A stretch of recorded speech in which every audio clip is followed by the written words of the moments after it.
से पढ़ेंगे।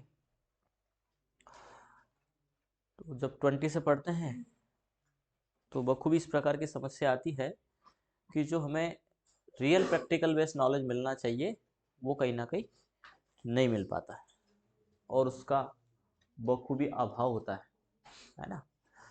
तो अकाउंटिंग सीखने के लिए जो नॉन कॉमर्स है वो ज़्यादा चिंता ना करें, उनके लिए 2-3 दिन यानी 3 दिन आगे पढ़ रखा है, बस इतना सा ही मामला समझ के रखिएगा। 3 दिन के बाद बराबर हो जाएंगे। हो सकता है कि कुछ दिन बाद ऐसा हो जाए कि नॉन कॉमर्स कॉमर्स वालों को बताए कि भाई ऐसे नहीं ऐसे करते, है ना। ऐसा खूब हुआ है, क्योंकि ये सॉफ्टवेयर टेक्निक है और सॉफ्टवेयर के अंतर्गत वाउचर एंट्री करना होता है। कॉमर्स वाला भी वैसे ही करेगा जैसे नॉन कॉमर्स करेगा, दोनों के लिए समानता है।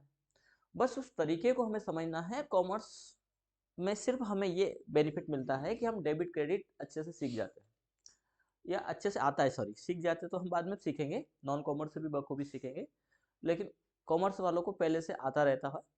अधिकतर को नहीं, सबको नहीं, कुछ लोगों को जो थोड़ा पढ़ रहे होते हैं। बाकी कुछ और मामले रहेंगे जो असेट है, लाइबिलिटीज़ है, उनके बारे में वो थोड़ा जान रहे होते हैं। बाकी हमने ऐसे लोगों को भी बखूबी सुना है जिनसे कहा गया कि फिक्स असेट क्या है, तो वह संपत्ति से हिलाया ना जा सके वो फिक्स असेट होती है। ऐसे शब्द, ऐसे महान शब्द कॉमर्स वालों के मुंह से भी हमने सुने हैं, जिन्होंने कॉमर्स बीकॉम किया है है ना, और वो ऐसे आदर्श पुरुष रहे हैं। तो ज़्यादा चिंता का विषय नहीं है, ज़्यादा घबराहट ना हो। पर हाँ, कंटिन्यू आप आएंगे तो ही मैं आपको टैली सिखा पाऊंगा, मैं क्या कोई भी, क्योंकि पूरा प्रैक्टिकल है। जितना आप प्रैक्टिकल करेंगे, जितना समझ के चलेंगे, उतना अच्छा सीखेंगे। जितना गैप करेंगे, जितना ठंडी से डरेंगे, उतनी बखूबी समस्याएं हैं, इसमें कोई दो राय नहीं। कुछ दिन तक हमारी क्लास रेगुलर रहेगी, इसके बाद हमारी क्लासेस यानी थियोरी क्लास कंटिन्यू नहीं रहेगी, क्योंकि अधिकतर में प्रैक्टिकल है और जहाँ प्रैक्टिकल है वहाँ मामले आपको सुलझाने रहेंगे। मैं कोशिश करूँगा कि बस सिर्फ मैं पीछे खड़ा रहूँ और सिर्फ आपको वाच करूँ। जहाँ थोड़ी बहुत ज़रूरत पड़ेगी वहीं मैं आपको सहायता करूँगा। यानी ये है कि रस्सी के सहारे आप चल रहे हैं और गिरते गिरते लगभग आ गए हैं तो हाथ नहीं पकड़ूंगा, पैर पकड़ूंगा। ठीक है, समझ लेना। अब गिरने का एहसास करें, और यदि आप रस्सी पे चलने की प्रैक्टिस भी नहीं करेंगे तो मैं धक्का दे दूंगा आपको कि जाओ रहने दो। समझ रहे हैं? हम टेली में उसमें बात नहीं करेंगे। ये आज आप अच्छे से कान खोल के सुन ले, नहीं तो आप कहेंगे सर आप तो बताते ही नहीं हो। बताया उन्हीं को जाएगा जो करते आएंगे, रेगुलर प्रैक्टिकल करेंगे। जिन्होंने एक दिन भी गैप किया, सर हमारा कल का नहीं है, तो फिर वो आप सुलझाए उस समस्या को कैसे सुलझाना। ठीक है। दूसरा, जो गैप होगी, अपसेंट होगी, एक अपसेंट का 50 रुपये है और वो हर हाल में देना, वो टेली के लिए लागू है। नॉर्मली 5 रुपये है ना, पर टेली के लिए पूरे 50 रुपये हैं। जिनको ये शर्त मंजूर हैं वही टेली क्लास में बैठे, जिनको नहीं है वो जा सकते हैं, उनके लिए फिर स्वतंत्र है, वो जब चाहे आए नहीं आए बात की बात है। पर टेली यदि सीखना है आपको टेली आपके कई कंसेप्ट क्लियर करता है। और मैं ये कहूँगा कि जिनको जॉब करना नहीं करना वो अपनी जगह है, लेकिन बुनियादी स्ट्रक्चर एक व्यापार का जो होना चाहिए। कुछ मामले तो ऐसे हैं जो लॉजिकली है, जैसे हर व्यक्ति कहीं ना कहीं, जब हम भारतीयता की बात करते हैं तो हर व्यक्ति को सोने से प्रेम होता है। कौन नहीं चाहेगा कि वो सोने के आभूषण पहने, खासतौर में महिलाओं में तो खूब होता है। पुरुषों में भी होता है कि वो सोने का चेन पहने, है ना, अंगूठी पहने, ये बखूबी होता ही होता है। तो वो परचेस करने भी जाएगा, जब शौक है तो कहीं ना कहीं परचेस भी करेंगे ही करेंगे। तो वहाँ पर कुछ मामले ऐसे हैं जो आपको समझना चाहिए, वो हम टेली में सीखेंगे भी समझेंगे भी। जैसे ज्वेलरी मेकिंग कैसे होता है, कैसे उसका कैलकुलेशन कैसे होता है, मैन्युफैक्चर कैसे होता है, उसके ऊपर मैन्युफैक्चर चार्ज जो लगता है, मेकिंग चार्ज जिसको हम कह दें, वो कैसे लगता है, ग्राम मिलीग्राम, है ना, ये कैसे हम काउंट करें, रेट क्या है, उसके आधार पर कैसे कैलकुलेशन होता है, कहाँ हमें नुकसान हो सकता है या होता है। जब ज्वेलरी आप परचेस करने के लिए आते हैं तो वहाँ पर कई मामले ऐसे हैं जो समझ में नहीं आते हैं, है बेसिक। चूंकि हमने उसको समझने का प्रयास ही नहीं किया तो हमें समझ में आएगा भी नहीं। फिर वहाँ पर जो शराफ बाजार है जहाँ से आप ज्वेलरी खरीद रहे हैं उन्होंने जो बिल बना के दे दिया वो आप बखूबी ले लेंगे और पैसा दे देंगे, तो कहीं ना कहीं नुकसान भी होता है। यानी सही मामले में देखिए, यदि उसको एक प्रोजेक्ट को ही आपने अच्छे से समझ लिया ज्वेलरी मेकिंग का, और यदि आपने शादी में 2-4 तोले सोना ले लिया है, 4-5 तोला सोना ले लिया है, मान के चलना कि पीजीडीसी फ्री हो जाएगा, पूरा पीजीडीसी फ्री हो जाएगा। 5 तोला यदि आपने सोना खरीद लिया शादी में, तो इतने का प्रॉफिट आपका होने वाला है एक प्रोजेक्ट से। तो बाकी का जो अभी तक हमने पढ़ा है वो क्या, अभी आपने कई कैलकुलेशन ऐसे किए होंगे कि जो वाकई में काम की चीज़, अब वो काम में आप लेके आए या उस क्षेत्र में जाएं नहीं जाएं वो एक अलग मैटर है, लेकिन हमने जो समझा पढ़ा वो अपने आप में एक ऐसा डाटा है जो कहीं ना कहीं हमारे बहुत काम का है। तो उसी प्रकार का टैली भी है। और जो सिलेबस में है, सिलेबस में थोड़ा है, यानी 2-3 यूनिट तक का मामला 5 यूनिट में पड़ जाएगा। हम सिलेबस से आगे तक का पढ़ेंगे, हम काम की चीज़ पढ़ेंगे। जैसे हमने एक्सेल में किया, एक्सेल में आपने देखा होगा कि पेपर में आपको इतना कुछ भी नहीं आया, मुझे यहाँ तक विश्वास है कहीं भी लुकअप नहीं आया होगा, बेसिक सा फॉर्मूला होता है वो भी नहीं आया उसमें, हमने पहले भी उसका जिक्र किया था कि वो नहीं आने वाला है। फिर भी हमने एडवांस एक्सेल पढ़ा, एडवांस पैरामीटर तक हम गए। उसी प्रकार टैली में भी है, टैली में है सिलेबस में, लेकिन हम जहाँ तक जाएंगे वहाँ तक नहीं आएगा। लेकिन हाँ, जो हम पढ़ेंगे उसके बाद आपको नोट्स पढ़ने की आवश्यकता ही नहीं लगेगी एग्जाम के लिए, टैली वाला। यूँ तो पढ़ने की आवश्यकता लगी, लेकिन एग्जाम के लिए, जो एग्जाम की दृष्टि से जो सिलेबस में है, जो पूछा जाता है, वो आप ओरल लिख देंगे, क्योंकि इतना प्रैक्टिस हो जाएगा आपका उन एंट्रियों में, उन सेटिंग्स में, उन अलग अलग डिफरेंट प्रकार के वाउचर्स में, वो सब हो जाएगा उसमें। पर बखूबी उसके लिए थोड़ी मेहनत करने की आवश्यकता है, ठीक है। और जब मेहनत करेंगे तो सीधी सी बात है निखरेंगे। और एडवांस एक्सेल और टैली, ये दो तो खास तौर पे, एक और सब्जेक्ट होता है कोरोल्ड्रा ग्राफिक एप्लीकेशन, ये 3 ऐसे एप्लीकेशन जिनकी आवश्यकता कहीं ना कहीं आपको बाजार में लगेगी। और आपने इनको तीनों को अच्छे से कर लिया, मान के चलना कि कहीं ना कहीं जॉब पक्का है। गवर्नमेंट सेक्टर में तो जो है वो होता ही है, प्राइवेट सेक्टर में और कहीं भी सेक्टर में आपको कंप्यूटर के ऊपर डिपेंडेंसी जो होती है कहीं ना कहीं, किसी अन्य के ऊपर की सहारा लेकर के चलते हैं कि बताना भाई, वो नहीं रहेगा, ठीक है। चलिए, तो हम स्टार्ट कर रहे हैं।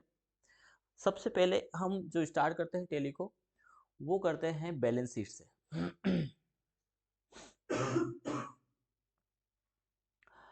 टैली प्राइम अकाउंटिंग टर्मिनोलॉजी, और अकाउंटिंग टर्मिनोलॉजी के अंतर्गत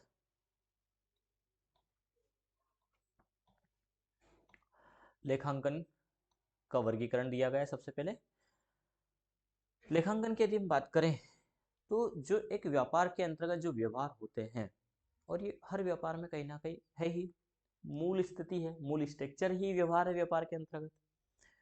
व्यापार कब बोल रहा जा रहा है, जब हम व्यवहार कर रहे हैं।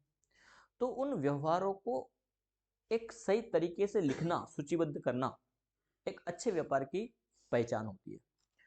यदि कोई लिख करके नहीं चलेगा तो उसको ये पता नहीं चल पाता कि आखिर प्रॉफिट हुआ कितना, लॉस कितना हुआ। जरूरी नहीं कि हमेशा प्रॉफिट ही हो, कुछ मामले ऐसे होते हैं जहां लॉस भी होता है। लेकिन जब व्यापारी के पास डेटा ही नहीं है, क्योंकि हम बार बार जिक्र करते हैं बिन डेटा सब सुन, जैसे रही मन पानी राखिए बिन पानी सब सुन, उसी प्रकार आज की स्थिति क्या हमारे लिए, यूजर डेटा राखिए बिन डेटा सब सुन। तो डेटा बहुत जरूरी है। अब उस डेटा, यदि हमारे पास डेटा होगा तो उसका एनालिसिस कर पाएंगे। एक सब्जेक्ट होता है, पहले तो पीजीडीसी में था, विश्वविद्यालय ने उसको बाहर कर दिया है, उसकी जगह आईटी ट्रेंड्स लेके आ गए। तो उसमें सिलेबस में हम पढ़ते थे डेटा एनालिसिस, डेटा का निरीक्षण। और जब डेटा एनालिसिस करते हैं तो हमें कई तथ्य समझ में आते हैं कि डेटा का बहुत ज़्यादा इंपॉर्टेंस है। यदि डेटा ही नहीं है तो हम आगे कैसे बढ़ पाएंगे। तो एक व्यापार में भी ये बखूबी होता है कि आपको हर व्यवहार का लिखित आपके पास प्रूफ हो। जब वो लिखित हो तो उनके बेसिस पर हम एक एनालिसिस निकाल कर लेके आएंगे कि हम कहाँ तक चल रहे हैं, कहाँ तक पहुंचे हैं, कितना हमने, कितने से स्टार्ट किया था, कितने पर हम हैं, कितने पर हमें पहुंचना है, और कितने पर हम पहुंच सकते हैं। ये सब हमें डेटा के आधार पर करना है। तो उन लेखांकों को लिखने का जो तरीका है या उसका बेस जो है, वो 4 प्रकार से स्टार्ट होता है। और उसमें सबसे पहला है लायबिलिटी। पहले हम लायबिलिटी की बात कर रहे हैं, इसके बाद दूसरे नंबर पर असेट को रखा है। और ये एक अच्छे व्यापार की पहचान भी है कि वो हमेशा अपनी लायबिलिटी को ध्यान में रखें। लायबिलिटी ने देनदारियां, यदि हमारे माइंड में ये बात रहेगी कि कितना देना है, तो हमारा व्यापार का जो बेस है वो बना रहेगा। हम अपनी संपत्ति को देखेंगे, हमारे पास इतना पैसा है, तो हो सकता है आपका व्यापार जो है, बिजनेस जो है, वो लॉस में चला जाए, क्योंकि आप एक तरफ ही देख रहे हो। दूसरी तरफ हमारी देनदारियां भी तो है। माना कि हमारे पास जो संपत्ति है वो 1 लाख रुपए है और देनदारियां जो हैं वो 2 लाख खड़ी है, तो हम ये थोड़ी कह सकते हो हमारे पास तो 1 लाख रुपए है। हमारे पास तो 1 लाख रुपए की देनदारी एक्स्ट्रा है, यानी 1 लाख जो है वो देने के बावजूद भी हमारे पास 1 लाख रुपए देनदारी बचेगी। तो पहले हम देनदारी देख लें कि देनदारी कितनी है, इसके बाद यदि हम असेट का कैलकुलेशन करेंगे तो मामला बहुत आसान रहेगा। तो लाइबिलिटीज एक पक्ष है, देनदारियां दूसरा पक्ष है हमारा असेट। मूलतः तो ये दो चीज ही होती है एक व्यापार के अंतर्गत। क्या क्या होती है? देनदारियां होती है और असेट होती है हमारी संपत्ति। देनदारियां जो देना है हमें, और जो हमारे पास है तो वो हमारी संपत्ति है। सब कुछ दे दिया और जो बचा तो हमारी असेट बचेगी हमारे पास। अब इन दोनों को करने के लिए लाइबिलिटी यानी देनदारी भी चुकाना है और असेट हमारे पास, उसका कैलकुलेशन करना, उसके लिए हमें करना होता है इनकम, आय और व्यय। ये व्यापार के अंतर्गत होता ही है। व्यापार के अंतर्गत आते भी हैं और व्यापार के अंतर्गत जाता भी, एक्सपेंसेस भी होता है। तो मूलतः चार चीजें, चार भागों में, चार समूह में लेखांकन को किया गया। लाइबिलिटीज लिखें, असेट्स लिखें, इनकम लिखें और एक्सपेंसेस लिखें, जिससे हमारा व्यापार का एक स्ट्रक्चर तैयार होगा। अब यदि हम इन दोनों को देखें तो सबसे पहले हम बात कर रहे हैं लाइबिलिटीज की। देनदारियां कौन कौन सी होती है? तो लाइबिलिटी में सबसे पहली लाइबिलिटीज होती है हमारी कैपिटल लाइबिलिटी। अब कैपिटल लाइबिलिटीज पहली लाइबिलिटी क्यों? क्योंकि कैपिटल लाइबिलिटी ही वो लाइबिलिटी जो सबसे पहले आती है। कोई भी बिजनेस स्टार्ट करना है, उदाहरण के तौर पर यदि एक छोटी सी दुकान भी, चाय की दुकान भी आपको डालनी है, तो उसके इंफ्रास्ट्रक्चर के लिए हम सबसे पहले देखेंगे अपनी पूंजी, कैपिटल यानी पूंजी, कि भैया हमारे पास पैसा कितना है। बोले हमारे पास 1 लाख रुपए है, तो बोले उसको किस में लगा दो? बिजनेस में लगा दो। हमारी खुद की संपत्ति, कैपिटल क्या होती है? पूंजी। पूंजी क्या होती है? तो व्यापार को चलाने के उद्देश्य से व्यापार के स्वामी द्वारा लगाया गया धन। किस उद्देश्य से लगा रहा है? व्यापार को चलाने के उद्देश्य से, कि हमें व्यापार स्टार्ट करना है। किसके द्वारा लगाई गई है? उसका जो स्वामी है, ओनर है। तो व्यापार को चलाने के उद्देश्य से व्यापार के स्वामी द्वारा लगाया गया धन क्या कहलाता है? पूंजी या कैपिटल कहलाता है। अब किसी व्यक्ति के पास 1 लाख रुपए है और उसका जो बिजनेस है उसमें माना कि 2 लाख रुपए लग रहे हैं, तो उसने कहा कि हमारे जो 1 लाख है वो तो अलग रखो, हम इसमें नहीं लगाएंगे, हम तो 2 लाख रुपए का लोन ले लेंगे।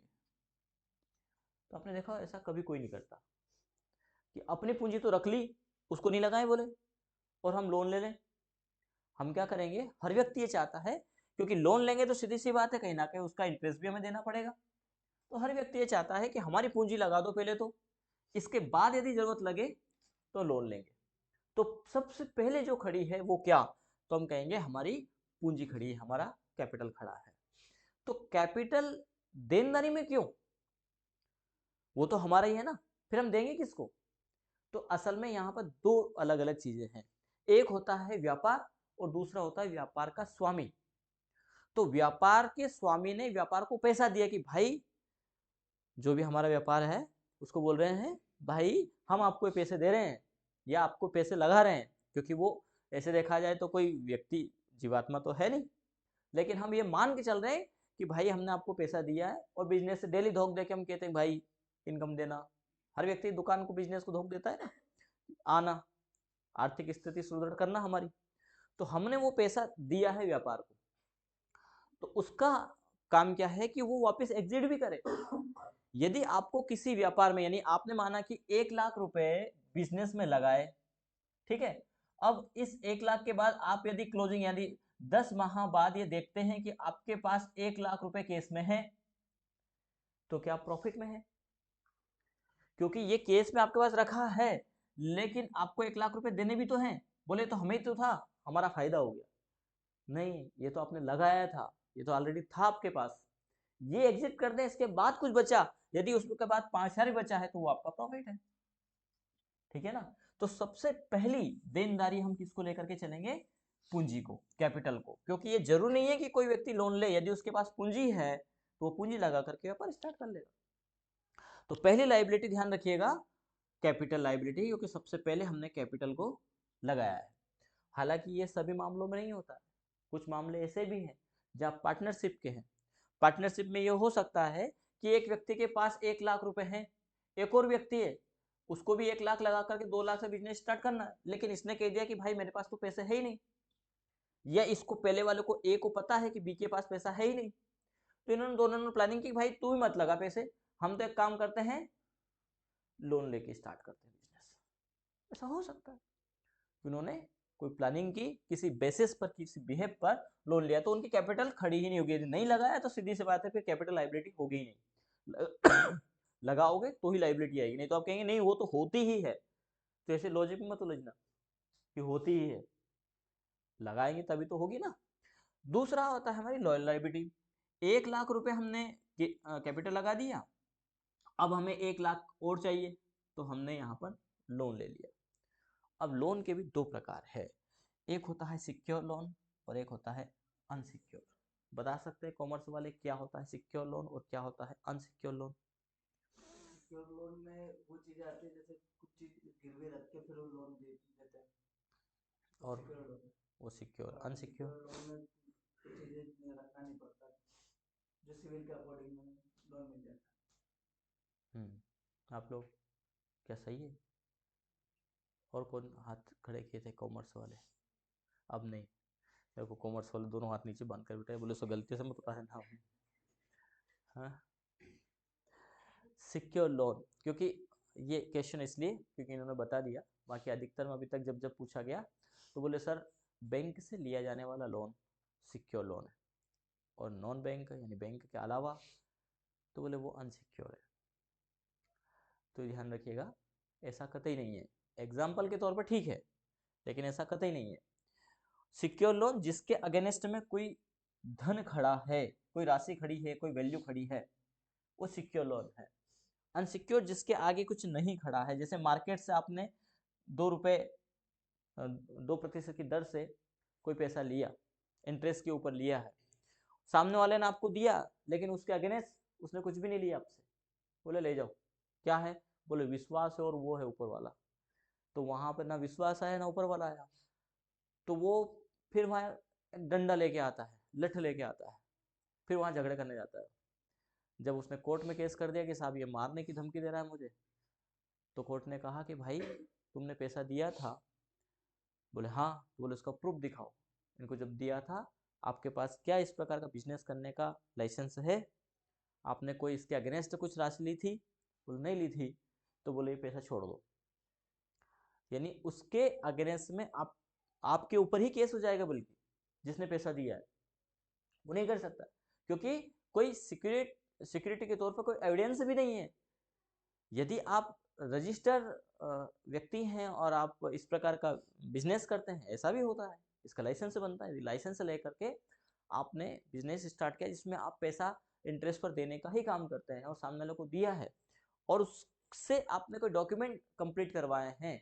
डॉक्यूमेंट कैसे हो, जो कोर्ट में जो है कि वैलिड हो, तो फिर वो लोन सिक्योर लोन की श्रेणी में जाएगा। फिर वो भले व्यक्ति नहीं क्यों ना दिया हो, क्योंकि उसके अगेंस्ट में कोई चीज खड़ी है, कोई डॉक्यूमेंट खड़े हैं, या कई मामलों में चेक ले लिया जाता है, या कई मामले में ज्वेलरी ले ली जाती है, तो वो भी तो सिक्योर है ना, ठीक है, रजिस्टर्ड होना। लेकिन वो ऐसा नहीं कि ज्वेलरी ले ली लेकिन उसके बाद रजिस्ट्रेशन नहीं है, तो वो दादागिरी पर या ज्वेलरी को खत्म करके लेने का मामला हो जाएगा, पैसा आ जाएगा आपका, रिकवर कर लेंगे, लेकिन उसको हम सिक्योर लोन की श्रेणी में नहीं डालेंगे, ठीक है। तो वे तमाम लोन जिसके अगेन, जैसे बैंक से लिए जाने वाला लोन सिक्योर लोन, उसके अलावा अनसिक्योर में हम रखेंगे। तो पहली लाइबिलिटी कैपिटल, दूसरी लाइबिलिटी क्या हो जाएगी, लोन लाइबिलिटी। तीसरा लाइबिलिटी होती है करंट।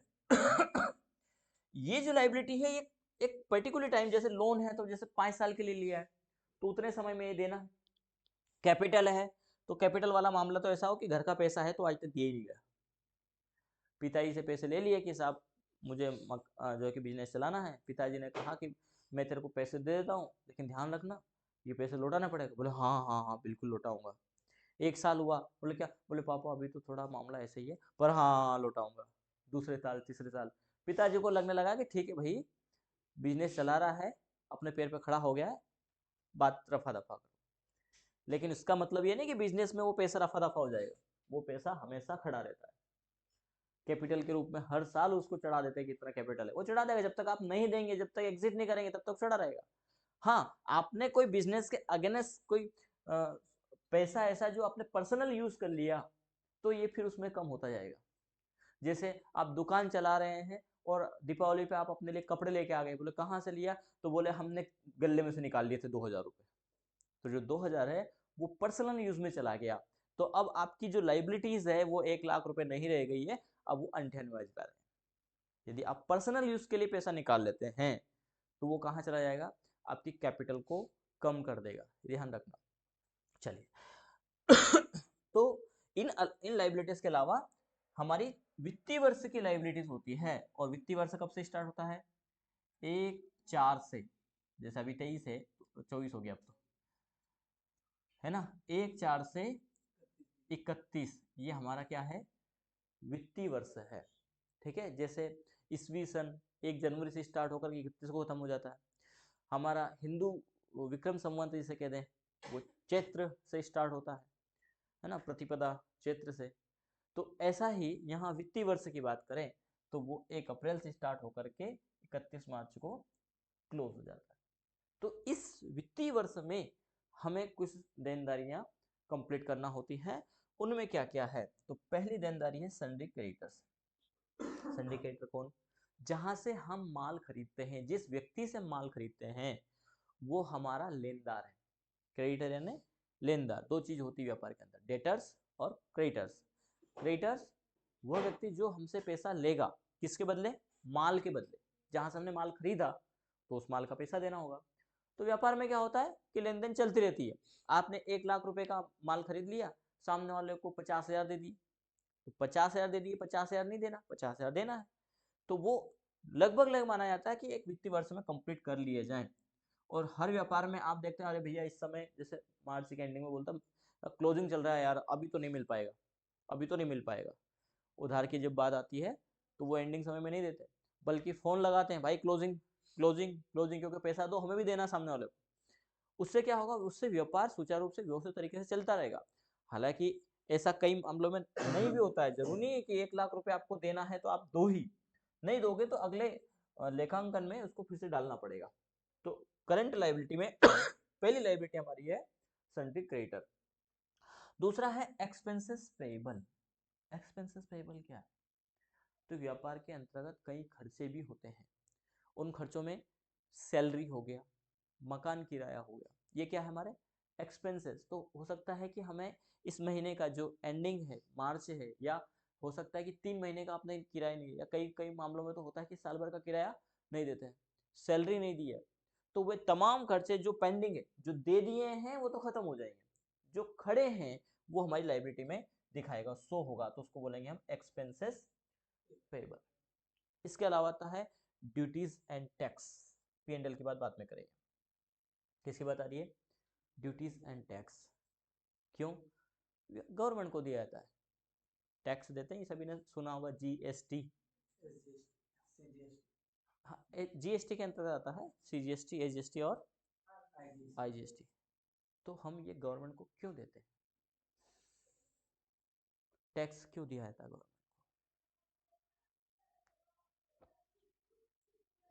क्योंकि व्यापार में दो व्यवहार होते हैं, दो चीजें होती हैं। जैसे आपने कोई माल खरीदा, उदाहरण के तौर पर आपने एक कंप्यूटर खरीदा, तो वो सामान है, माल है, उसके अगेंस्ट क्या देंगे आप, पैसा। ठीक है ना, हर जगह दो व्यवहार होंगे ही होंगे। जब आपने गवर्नमेंट से कोई चीज ली ही नहीं तो फिर आप पैसा क्यों दे रहे हो, यहाँ तो व्यापार पूरा हो ही नहीं रहा है, व्यवहार पूरे हो ही नहीं रहे। क्योंकि व्यापार का नियम क्या कहता है, हर क्रिया के प्रति, आपने माल खरीदा तो उसके अगेंस्ट पैसा देना है, आपने पैसा दिया है तो उसके बदले माल लेंगे, या किसी को माल दिया तो उसके बदले आप पैसा लेंगे, बेचेंगे भी तो सही माल को। तो दो व्यवहार हुए, यहाँ कहाँ दो व्यवहार हो रहा है, तो गवर्नमेंट को हम पैसा दे रहे हैं, टैक्स दे रहे हैं बस। क्यों दिया था टैक्स? बहुत बेसिक सा क्वेश्चन है। नहीं पढ़ा एसएससी में? फिर कैसे सिलेक्शन होगा? बोले हमारा सिलेक्शन नहीं हुआ सर, सबका रिजल्ट आया उसमें सबका हो गया हमारा नहीं हुआ। तो क्यों नहीं हुआ? इसलिए नहीं होता है क्योंकि हम सही तरीके से पढ़ते नहीं हैं, हम एनालिसिस पर नहीं जाते। कोई भी नहीं बता पाएगा टैक्स देते क्यों हैं। अरे गधो सर्विस के अगेंस्ट आप मुझे पैसा क्यों दे रहे हो? मैं क्या दे रहा हूँ? मैं सामान दे रहा हूँ आपको। जरूरी नहीं कि सामान ही दिया जाए, सर्विस भी तो है। हम सर्विस दे रहे हैं ना आपको। गवर्नमेंट क्या दे रही है हमें? सर्विस दे रही है, सेवा दे रही है। जैसे जिस रोड से आप चल के आए उसका पैसा दिया आपने? नहीं दिया। दिया है हमने। टोल भी नहीं दिया तब भी दिया है। अब पैदल चल के आए उसका टोल नहीं लगता कि लगता है? बाइक से आते उसका टोल लगता है क्या? तो फिर बोलोगे कि हमने नहीं दिया सर, हमारे पास बाइक है, हम तो कार वाले देते, हम नहीं देते। हमने उसको डायरेक्टली टैक्स नहीं दिया गवर्नमेंट को, लेकिन इनडायरेक्ट टैक्स हमने दिया है। कब दिया है? तो जब आप कपड़े खरीद के लेके आए तब आपने दिया है। कोई कंप्यूटर खरीद के लाए, कोई सामान खरीद के लेके आए, उस पर क्या लग रहा है? टैक्स लग रहा है, कर लग रहा है।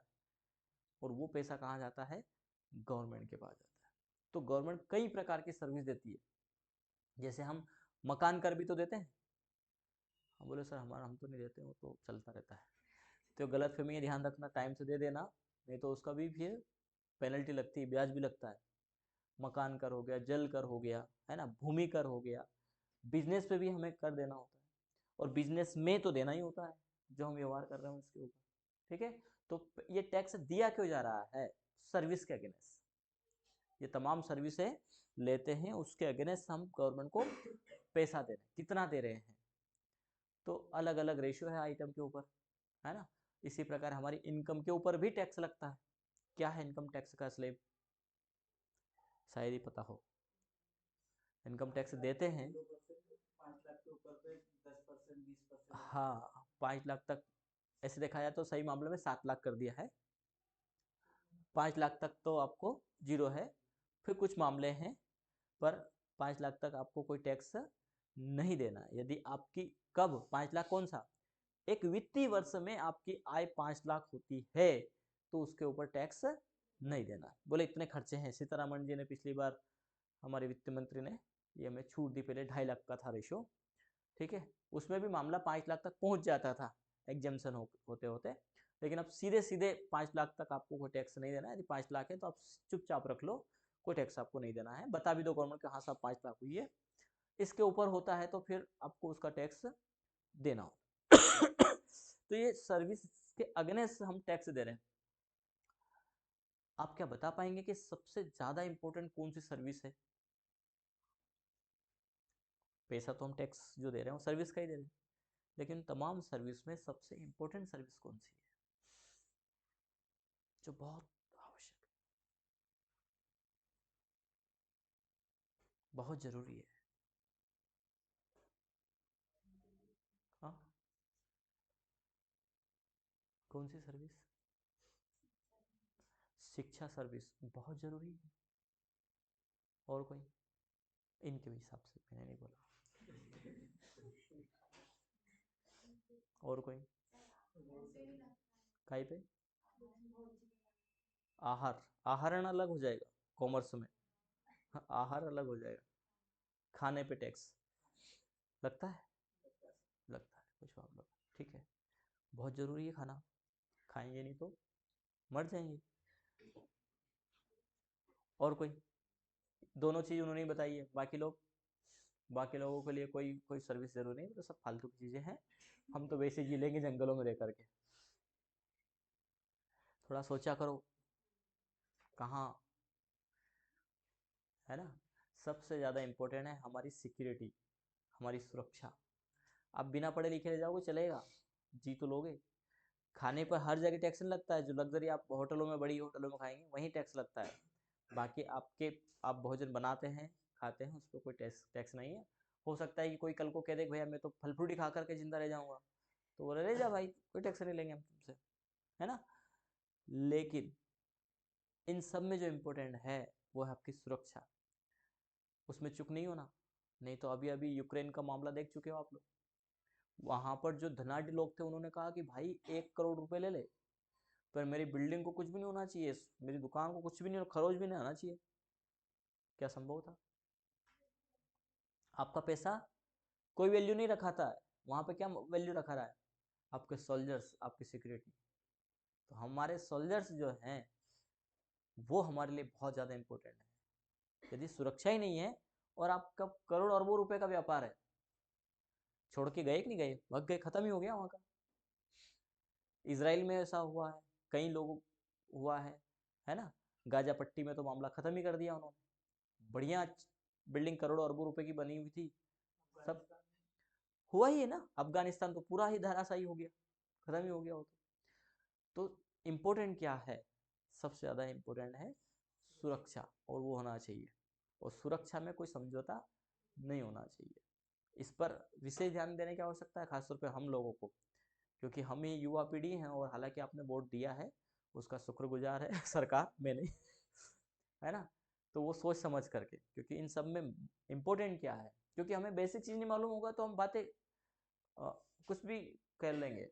उसमें इम्पोर्टेंट है हमारी सुरक्षा, उसके साथ में, ठीक है। तो जो टैक्स देते हैं वो हम किसके अगेंस्ट देते हैं? सर्विस के अगेंस्ट। एक और चीज़ जो दी है वो है प्रॉफिट एंड लॉस।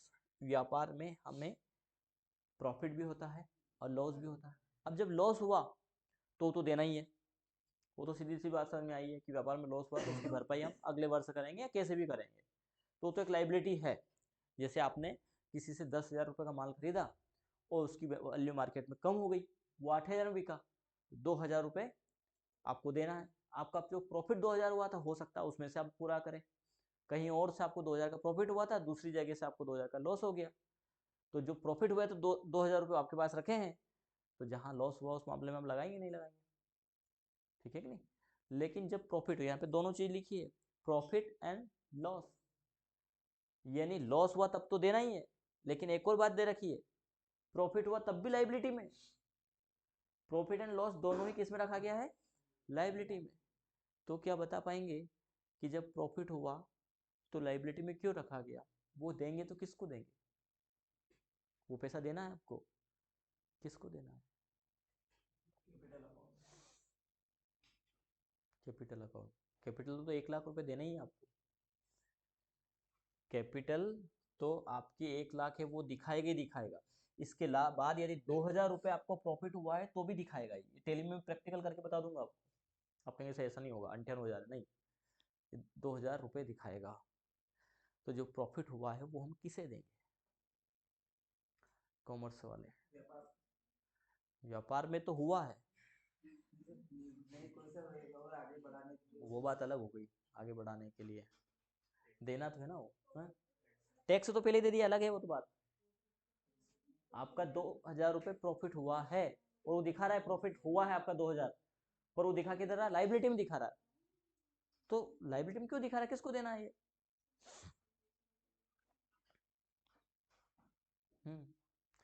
ये एमकॉम वाले तो बोलती बंद हो गई है, बीकॉम वाले जो कर रहे हैं उनको कुछ पता हो, इस बात पे नहीं गए आप, और कोई कॉमर्स वाले। व्यापार में प्रॉफिट हुआ है, हुआ किसका है? व्यापार के स्वामी का। तो पैसा किसे देंगे? बेसिक सी चीज थी यार, आप लोग वो भी नहीं बता पाए। व्यापार के स्वामी तो लेगा ना। हमारे बिजनेस में यदि प्रॉफिट हुआ तो बिजनेस से बोले धर राख तू थाका ने मारे नीचा है, मैं थारा पैसा हाथ में लगाऊं साहब, थारे 1 लाख दे दिया था, वो दिया दे, ये 2,000, बोले इतना प्रॉफिट हो सब थाका अंदर। बात समझ में आ रही? व्यापार को कहेंगे किसके लिए? व्यापार के स्वामी के लिए। तो प्रॉफिट हुआ तब भी लाइबिलिटी में, लॉस हुआ तो लाइबिलिटी है ही, ठीक है। तो ये हमारी लाइबिलिटीज है, जिसको आप कल अच्छे से याद करके आइएगा। और लाइबिलिटी नहीं, आप असेट भी याद करके आइएगा। इसका आप पिक ले लो। वैसे नोट्स मिल गए लगभग सभी को, और जिनके पास नहीं है आगे का नेक्स्ट क्लास में पढ़ेंगे हम। ये वाला, बातें नहीं, ये वाला पिक ले लो और ये दोनों पक्ष रट लेना। मैं समझने की बात नहीं कर रहा हूँ, अब तो रट लो दोनों पक्ष आपको, और हाथों पे आना चाहिए, उंगलियों पे आना चाहिए, बैलेंस शीट। ठीक है, इससे आपको आगे में बहुत आसान। ठीक है, जिनको अभी याद हो गए हैं बहुत अच्छी बात है।